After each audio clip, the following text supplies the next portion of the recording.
What is up, everybody? Happy Thursday. Drummer brain.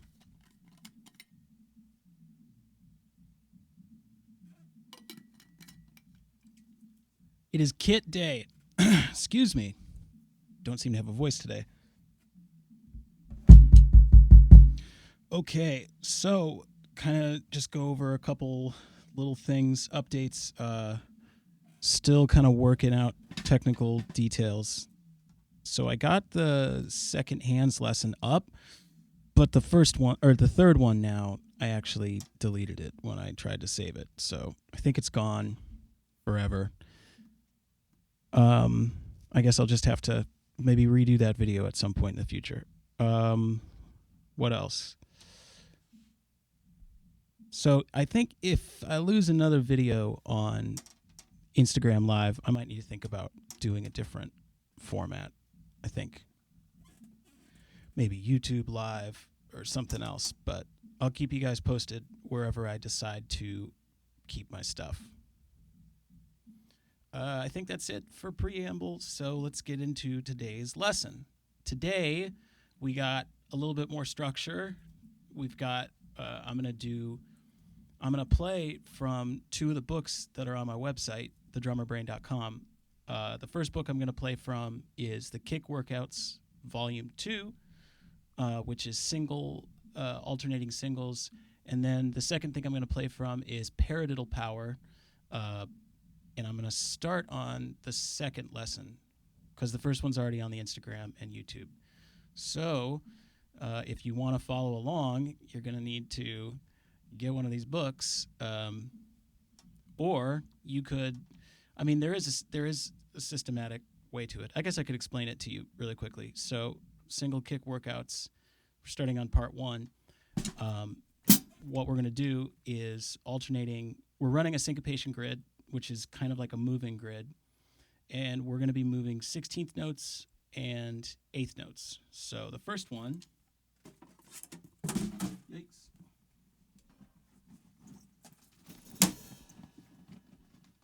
Looks like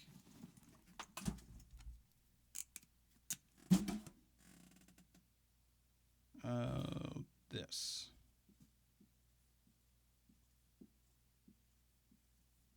Okay, so if you have Syncopation by Ted Reed, this would be lesson 10 that this is based off of. 16th notes through 8th notes. And we are alternating snare and kick. Like this.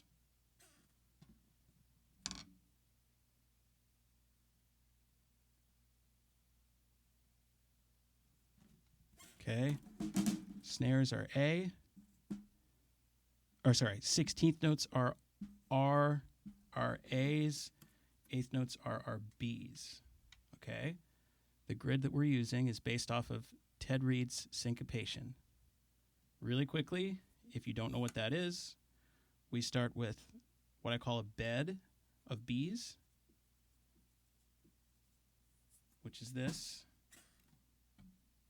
4 B's.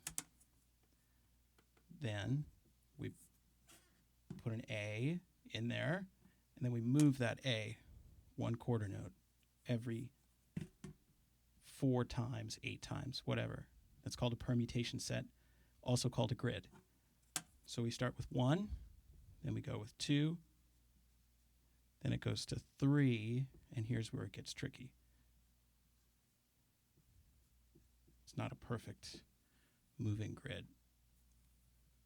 And we've got all A's.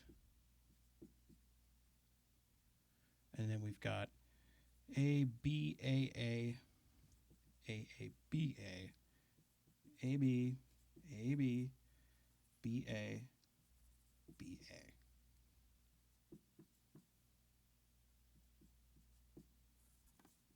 Boosh. So this is what it is.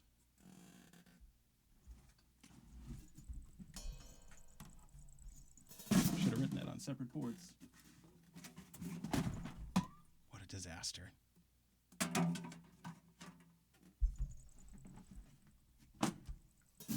right. 20 seconds, we'll be ready to go.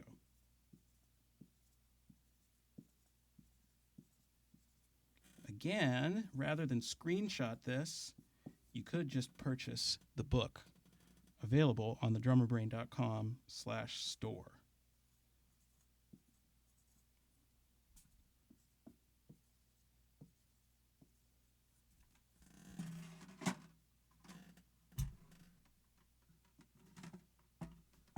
Everybody see that?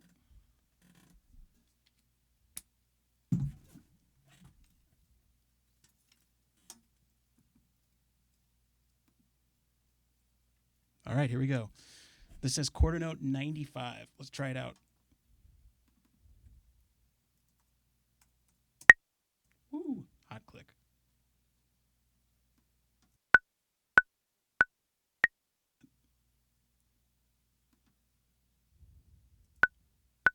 One E and a 2 and 3 and 4 and. All right.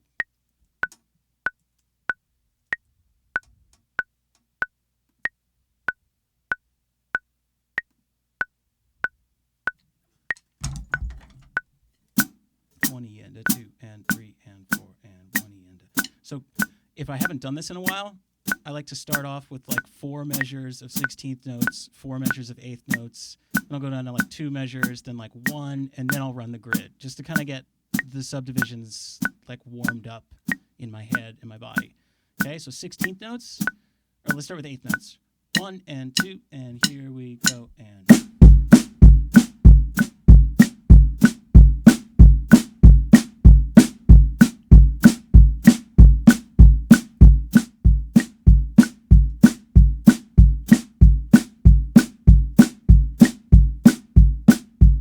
Let's go to 16th notes.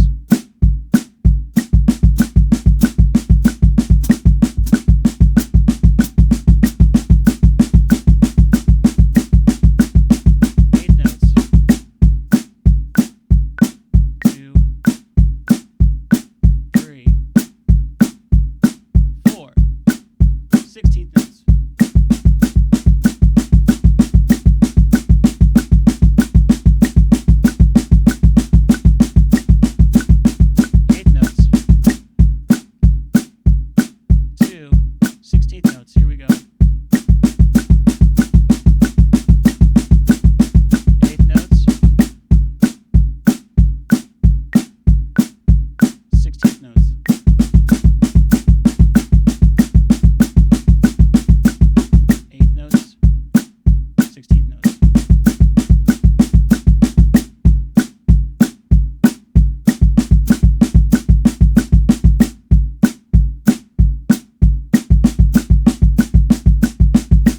Pretty good. I'm going to run the grid.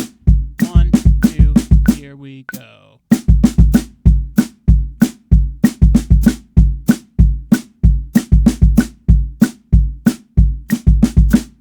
Next.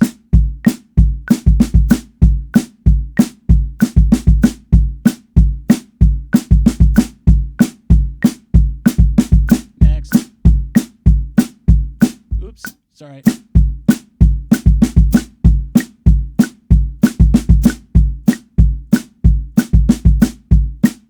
Next.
Yeah, I lost my click there. Crazy. All right, so if you came in halfway through, that was from Kick Workouts, Volume 2, Single Kick Workouts, available in the store. Let's see what's next. Paradiddle Power.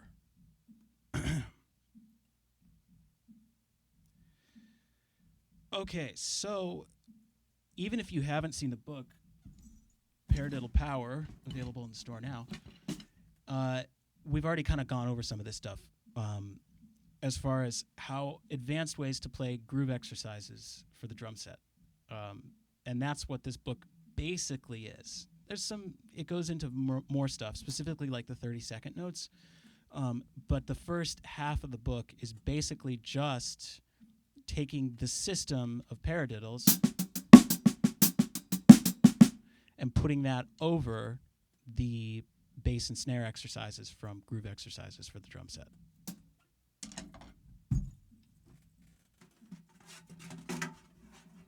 So we're going to spend 15 minutes going through as much of that book as we can.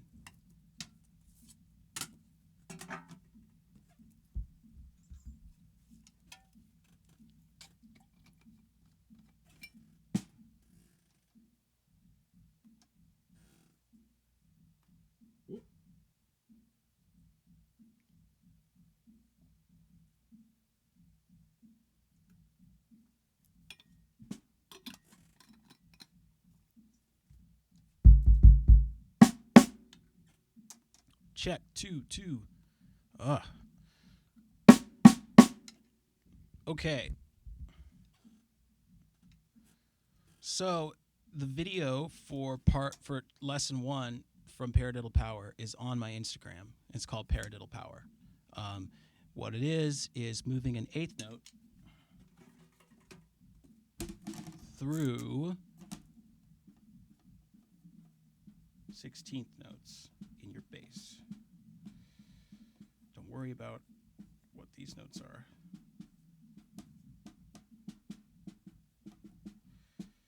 Okay, so we're moving an eighth note right here through these 16th notes. We're moving it through these 16th notes by an eighth note every time. So next it goes to 2, then the and a 2, then 3, then the and a 3, then 4, then the and a 4. We already did that. That's what the first one is. Next, we move the second note. Well, no, actually next, we move the first note. But what happens is we don't keep a note on beat 1.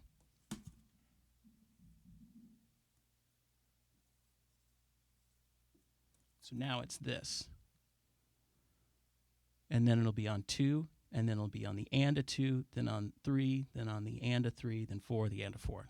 So that's what we're going to start with.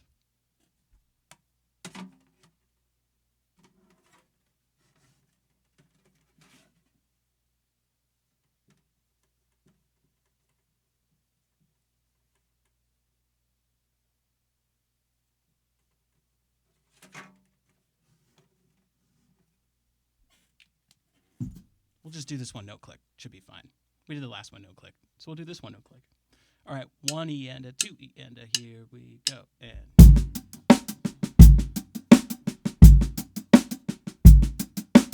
1, 2, 3, 4. 1, 2, 3, 4. 1, 2, 3, 4. To the and a 2. Here we go.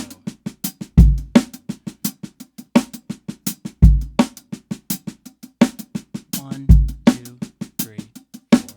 1, 2, 3, 4. 1, 2, 3, 4. To beat 2. 1, 2, 3, 4. 1, 2, 3, 4. 1, and a 2. 1, 2, 3, 4. 1, 2, 3, 4. 1, 2, 3. Beat 3. 1, 2, 3, 4. 1, 2, 3, 4. 1, 2, 3, 4. 1, and a 3. 1, 2, 3, 4. 1, 2, 3, 4. 1, 2, 3, 4. 1, 2. Beat 4. 1, 2, 3, 4. 1, 2, 3, 4. 1, 2, 3, 4. 1, 2, and a 4. 1, 2, 3, 4. 1, 2, 3, 4. 1, 2, 3, 4. 1, 2, 3, 4. A little faster. 1 E and a 2 E and a, here we go.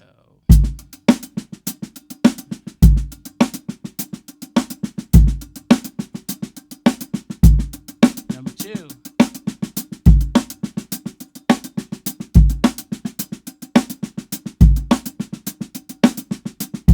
Number 3.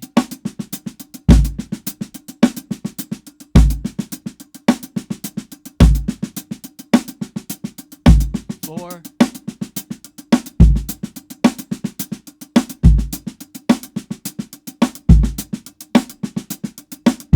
5.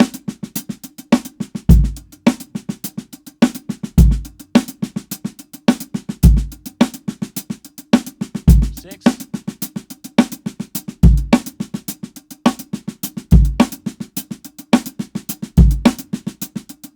7.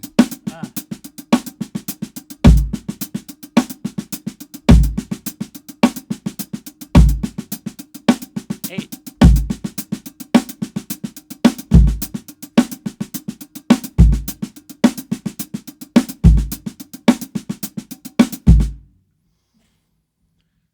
'Faster? Sure.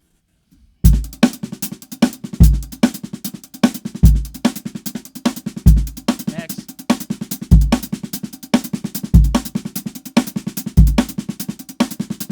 Next.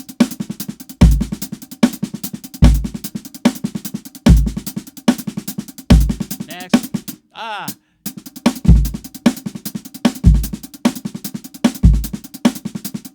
Next.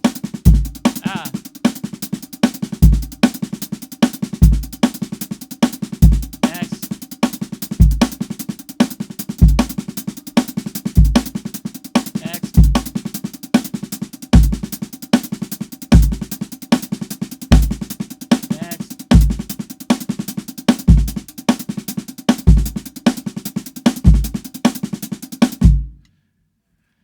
You could also do it like 2 times each or 1 time each. Actually, I just found this out. This book here, Louis Belson, he does that.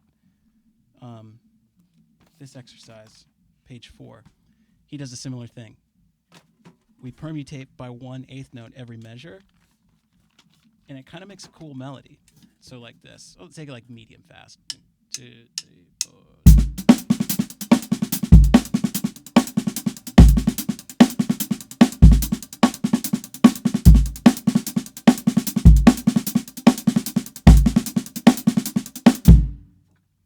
Oops, that was the and, that E, whatever. You get it. It's kind of cool. Or you do it twice each. Like, next. You could do that too. So you could like split it so it moves halfway through the measure. Like so now it's on 1 and 3, and now you move it to the and a 1 and the and a 3. So next. Next. Next. Next.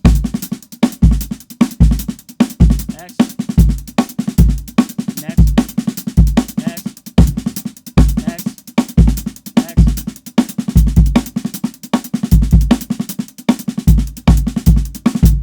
You know, then it gets fun. All right, so that's lesson 2. If you're a beginner, try to get through it 4 times each. Aim for like 95. If you're advanced, do what I was doing, like whatever. What is that? 1, 2, 3, 4, like 130, something like that. You go as fast as you want. You can also spice it up.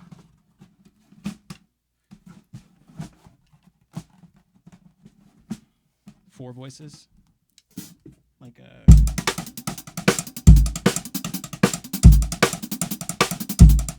Next.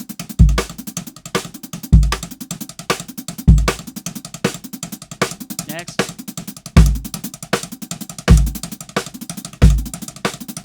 Next. Next. Ah, too fast.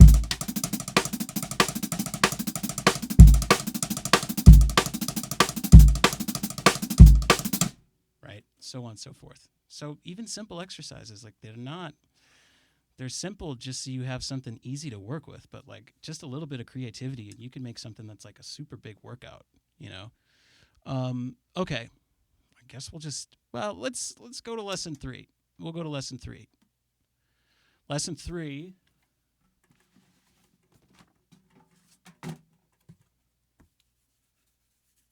looks like this.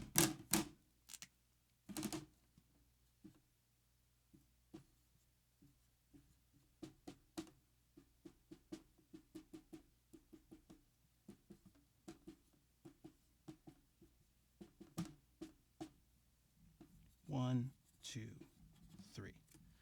We start with this. 3 eighth notes, and then we have 3 different grids that we run. The first one, this note moves by an eighth note. The second one, these 2 move together by an eighth note. And then the third one is kind of just varying degrees of them being separated. Like, well, you kind of got to see it. Maybe I'll post this one, give you a free PDF of this. But let's do the first 2 of these. And then we'll move on to today's topic. This is Paradiddle Power,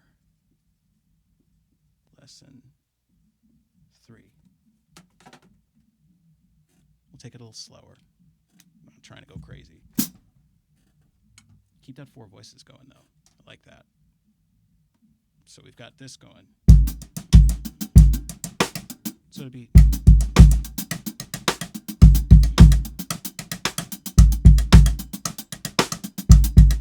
Next.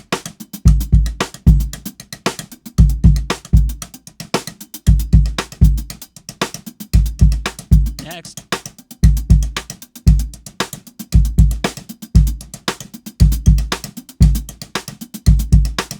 Next.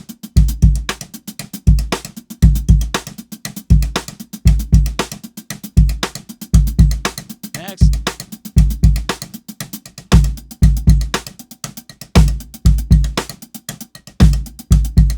Next.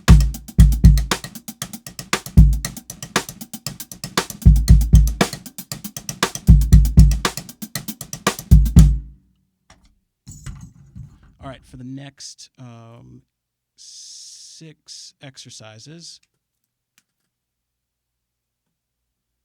we move those 2 together. 1, 2, 1, 2, 3, 4.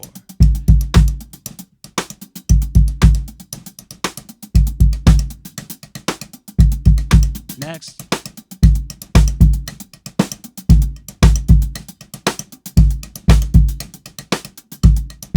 Next.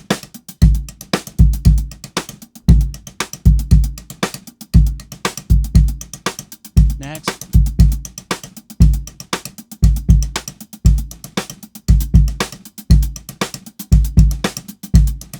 Next.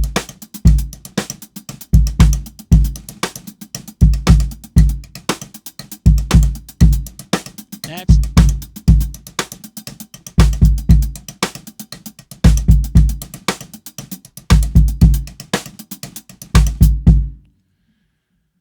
Cool.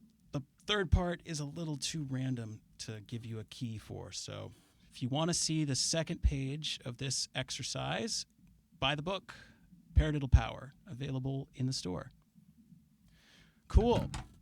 All right. Take a little 5-second break here, and then we'll get to today's topic.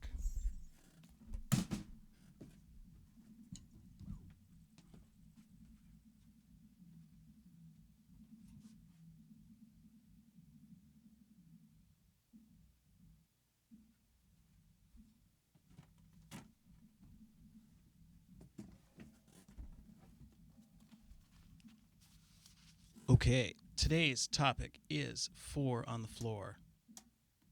Essential grooves.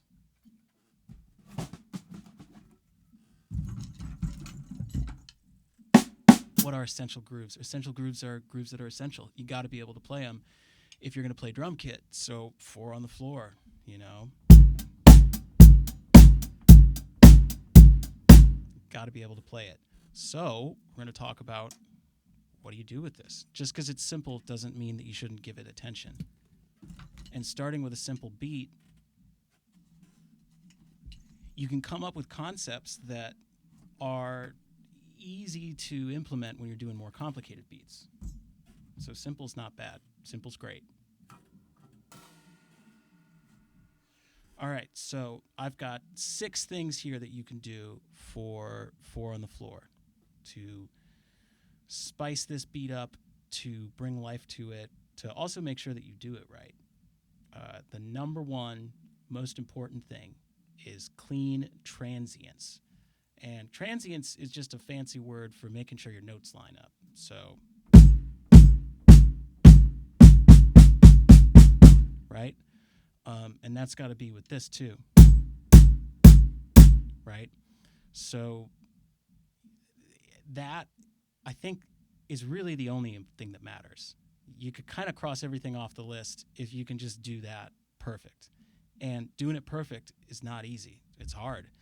The best way to get better at it is to just play with music that's like electronic or has really good transients. And also just be ruthless listening to yourself. You know, like I still to this day am like, oh gosh, that's like so sloppy, you know. And I've been playing for a long time. So it's something you really just, you have to focus on. Like I've said before, there's only a few things on the kit that we work with, you know.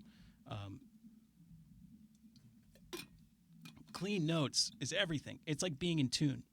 You know, if you're out of tune, doesn't matter how many cool licks you play. If they're out of tune, they're out of tune. Same with your transients. If your transients are sloppy,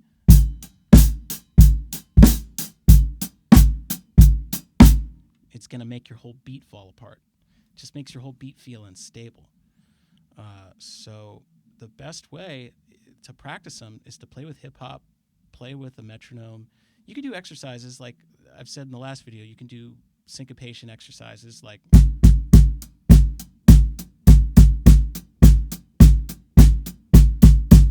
but the best thing is just reps. So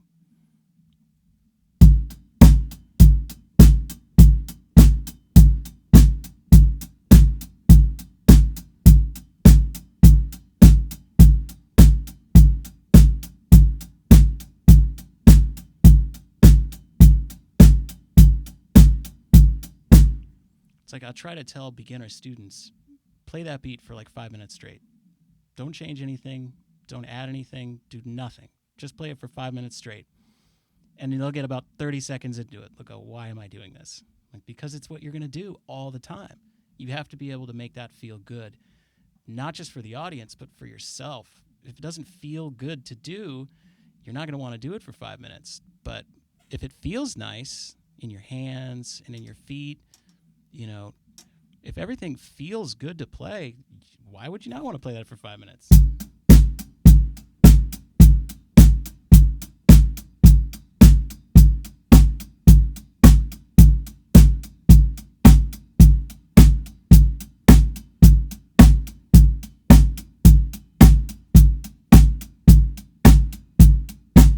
A thing about feel too is like when people start dancing and people start actually having a good time, it means your feel is right. So if you're by yourself, it's hard. But if you're in a room and people aren't moving, you probably need to work on your feel.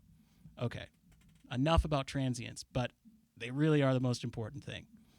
Okay, so the next level up from that, I would say, is hi-hat variation. And the most cliched but best example is superstition. You've got your...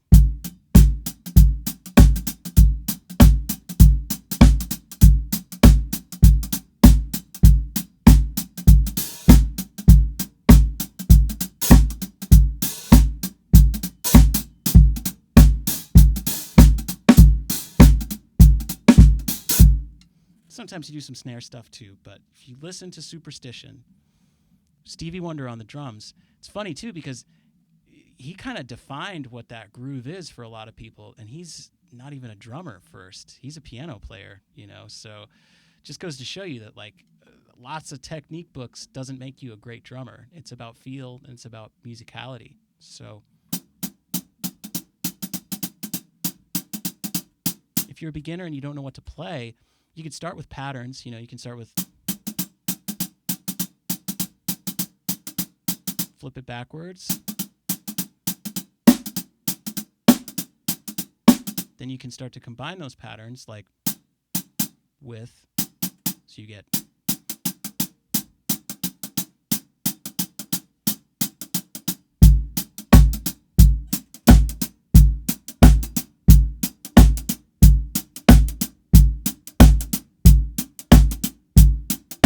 you flip that backwards, you've got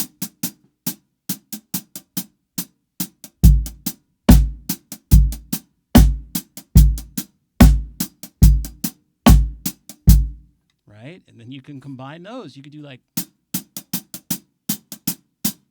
1 and a 2 E and 3 E and 4 and a.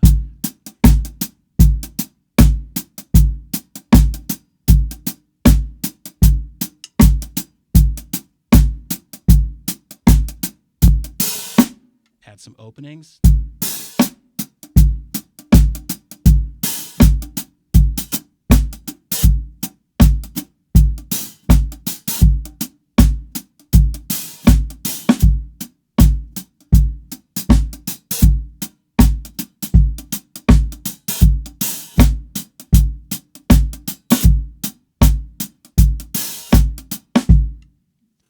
Okay, if you've got that down, not giving you too much struggle, you can start to incorporate 4-voice, 5-voice playing. Easiest example, ride cymbal.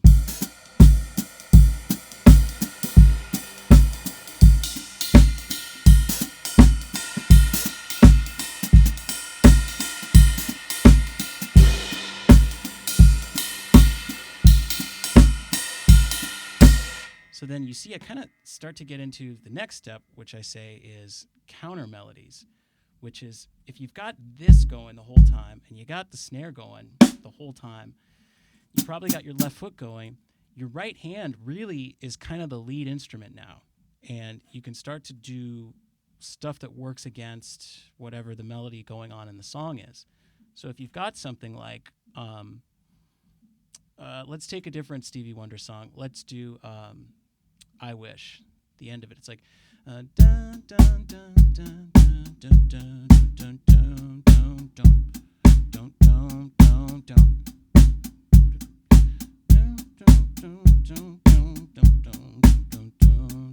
dun. Right? So if you've got this going, you can start to kind of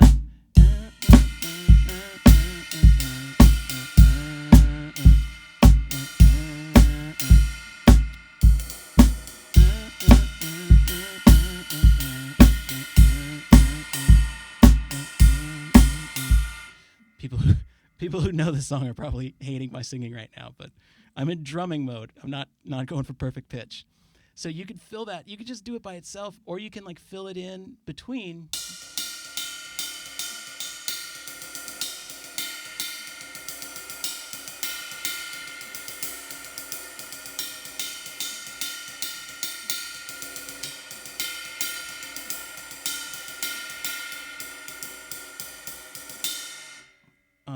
And it doesn't have to be ride cymbal either.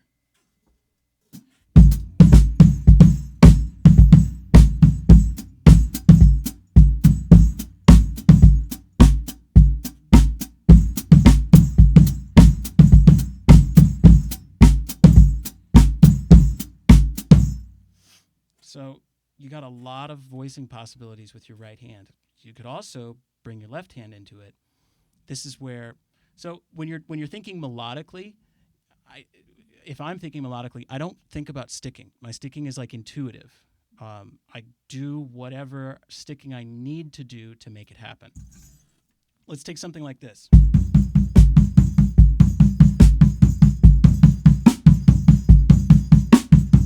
Okay, so I know I gotta play a snare on 2 and 4, so I know a 2 has to be with my left hand because I don't want to go, right? So if I'm playing 3 notes, I'm going to make sure that my left hand isn't playing the last note. The only other solution would be, so I only have 2 options. And which one I choose is kind of emotional. Not really any set reason why I choose it. I just do it. Whatever feels good.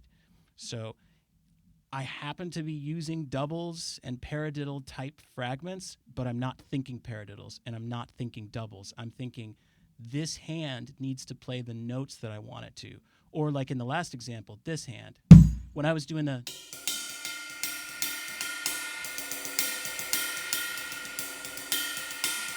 all that inner voice stuff,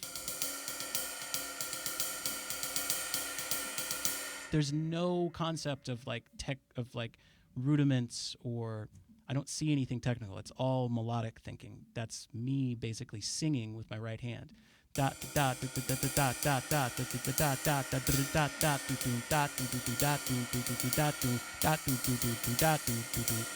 not like a E and a 2 E and a 4 E and a 1 E and. I'm not thinking that way. So if I'm using a rudiment, I'm using it as a sticking solution. The other way to use rudiments would be to use them as their own melodic devices, which means that like I can't change my sticking. My sticking has to stay the same. Right? This is paradiddle. And I instinctively go to this voicing so it doesn't sound like a paradiddle. So I'm not going, because I want it to sound a little bit funkier, right? So now my sticking is set, and what I'm doing is voicing certain stickings. So getting back to 4 on the floor, I could, play like this.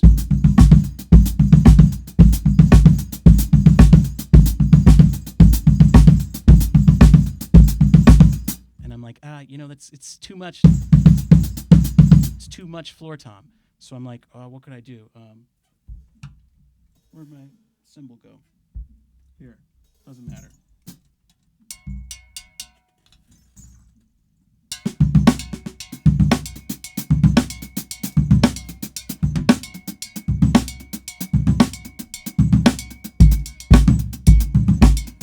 Woo! So like this.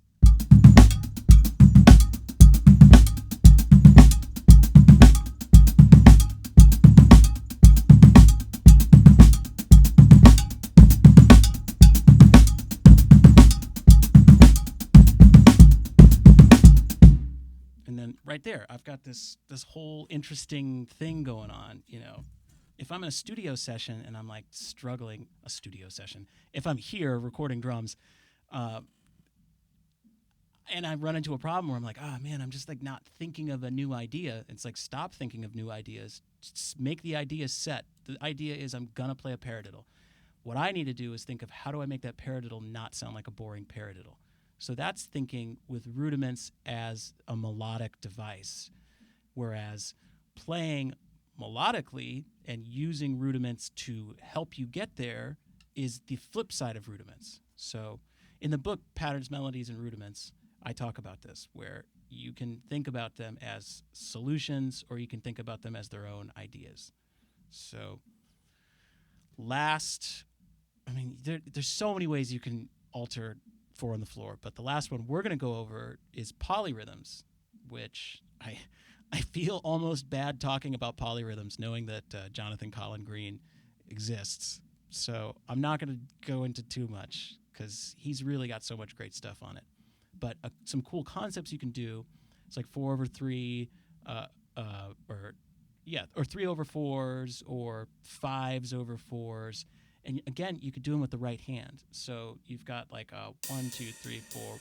Sorry, 1, 2, 3, 1, 2, 3, 1, 2, 3, 1, 2, 3, over your 4 on the floor.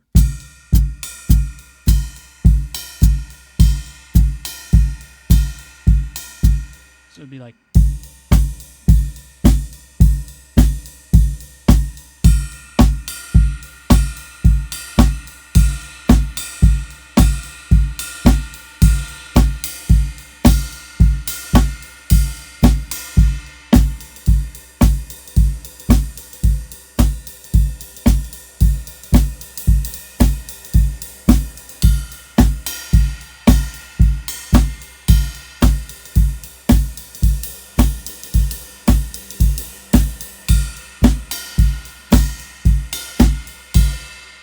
and you don't have to use them like so strict. I'm just doing it very simply so you can see it. You can just kind of work them in as like you're playing a lot of melodic stuff. You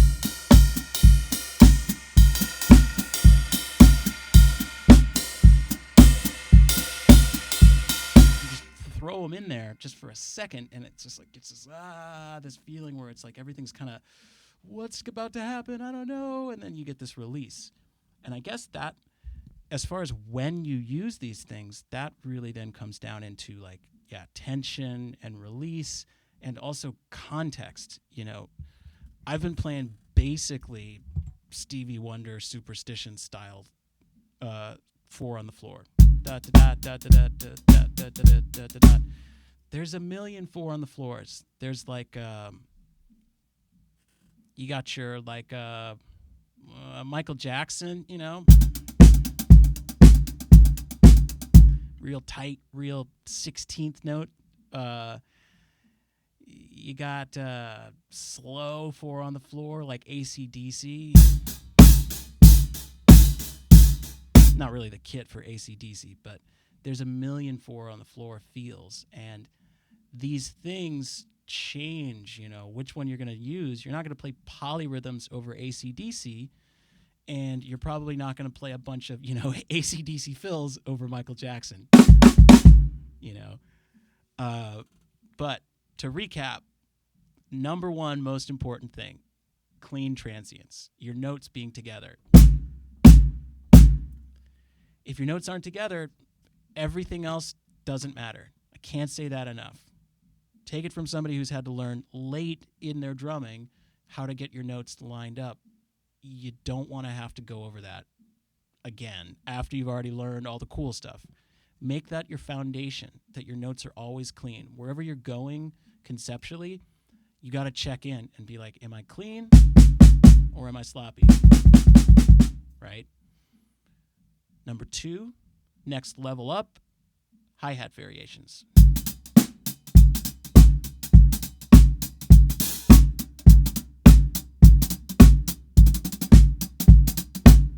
Number 3, 4-voice playing, 5-voice playing.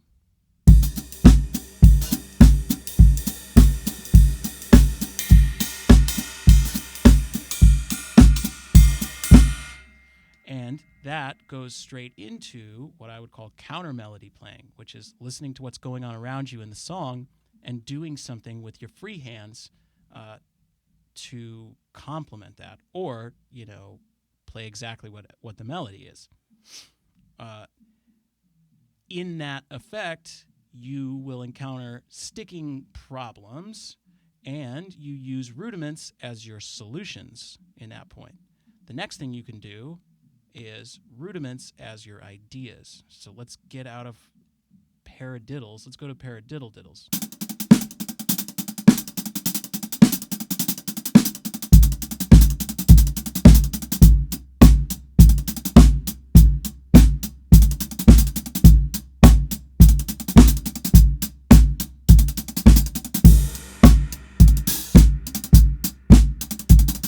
Right?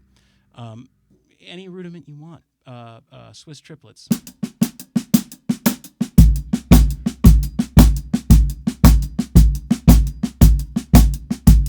Flam taps. Legit.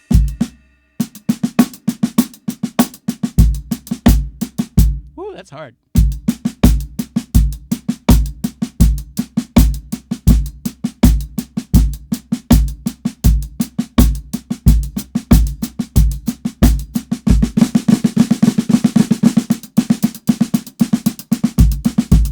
Right, so on and so forth. See, just a little tiny seed of an idea with creativity, you can turn it into something that's like, oh my God, I could put that in a song. I could make a cool little 1-minute Instagram video with that, right?